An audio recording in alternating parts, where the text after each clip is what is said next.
while we're waiting for the first 10 minutes of not official time. So there was a program during COVID to get Wi-Fi hotspots for school children, and you can get them cheap here, like $25 or something. And now they're trying to end that program. The Republicans, of course, think it's a waste of money, and they say it was illegally extended after COVID, is their argument. So they're trying to block the money being spent on that. The idea being, I think, that now people can go to school and go to the college, go to the library and stuff. Anyway, this was pretty interesting. You may have heard of Bring Your Own Vulnerable Driver. This is a modern Windows attack. It's a common one.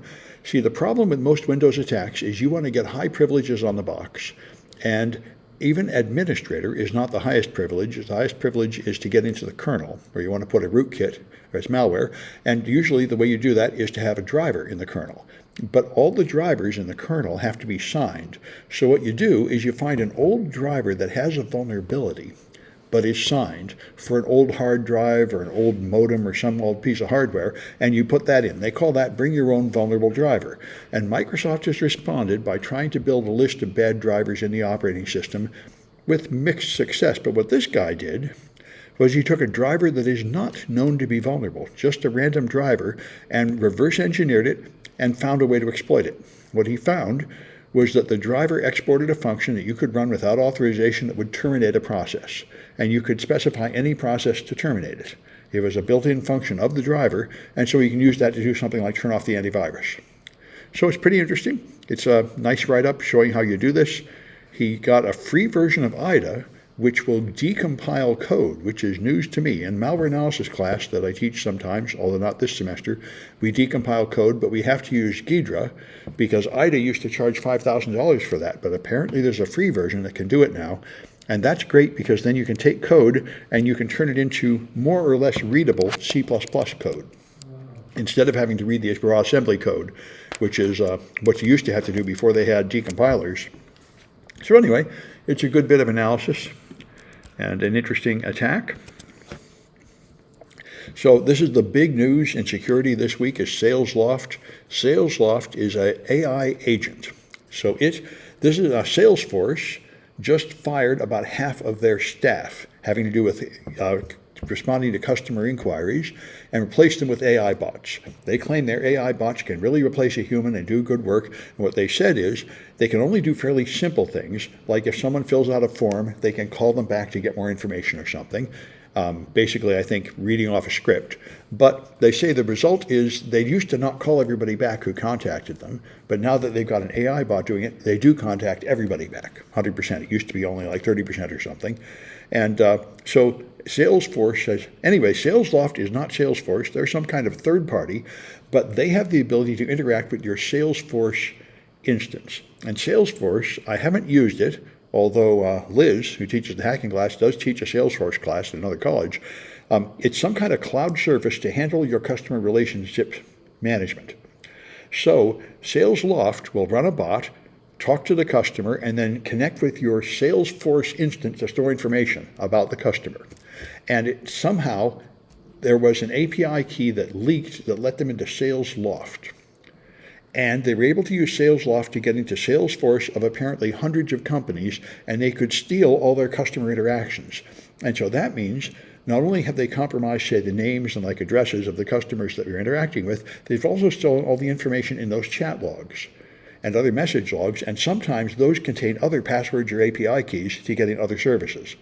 And so several companies have, like Cloudflare, have come out and said this, they were a victim of this, but apparently a lot of people are victims of this. And I was just talking about it on Pulse Security Weekly podcast. One thing that surprised me is this SalesLoft seems to be a single point of failure. And, you know, they could have segmented their work so that just one API key wouldn't let you in everybody's account everywhere. But apparently they didn't. So one weak spot is affecting hundreds of organizations. So for the next several weeks, we're going to be hearing all these organizations come out and explain how they got hurt by this Drift product. So I'm surprised by this. As you know, probably RFK Jr. just ended most eligibility for the COVID vaccine. You can only get it if you're sick or old now. And this is really bad because, for example, young people who are caring for sick old parents at home have a very good reason to want it, but they're not allowed to get it anymore because RFK Jr. doesn't believe it. But what he's doing right now is he's replacing the Vaccine Advisory Board, having fired them all, with fanatics, and he's probably going to ban all vaccines in about 2 or 3 weeks. That's what people expect. And so COVID vaccine will probably not be available for anybody, but I was surprised to see this. Pfizer has made an updated vaccine, and they say they're shipping it. So I think it's a race to see whether they can actually ship this to the states and people can get it before RFK Jr. bans it, which Trump is beginning to push back because Trump was proud of having developed the vaccine. And he said, wait, I thought the vaccine was good. Now you say it's bad. And he's wobbling and wavering on it. And so he'll be deciding whether it's better, more pleasing to his base to ban the vaccine or to approve the vaccine. But he tried that before. At one of his rallies about 2 years ago, he tried to tell him to get the shot, and they all yelled at him. So after that, he quit saying that. The MAGA Republican base appears to be very, very anti-vax.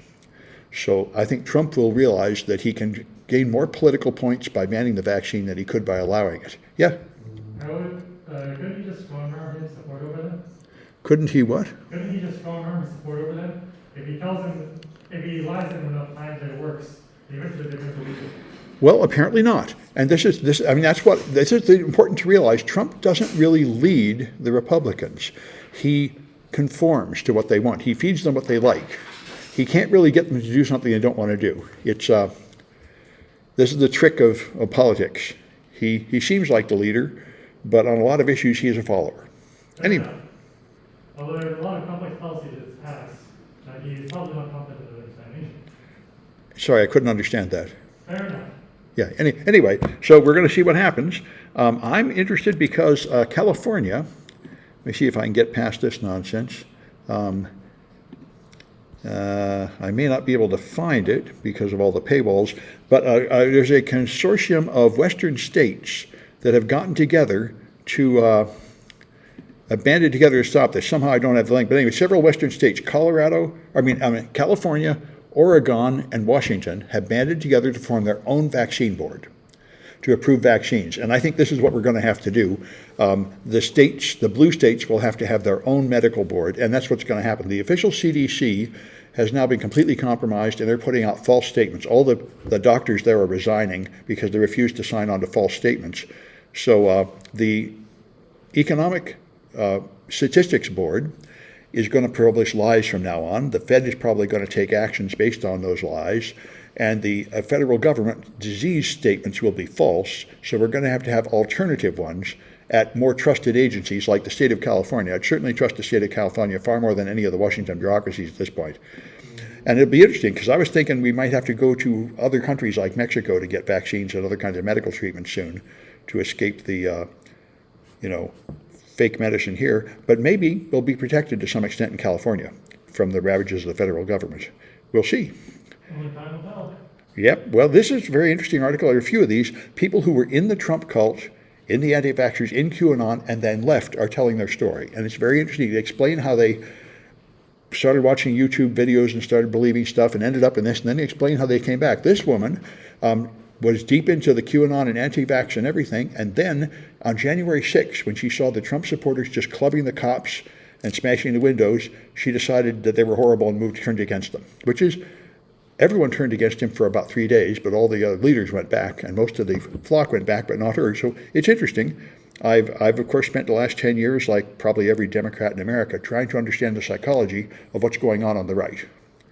Because it is very much like the Germany collapsing into the Nazi rule. We're now ruled by Nazis, and it's amazing and to understand how it happened. Yeah?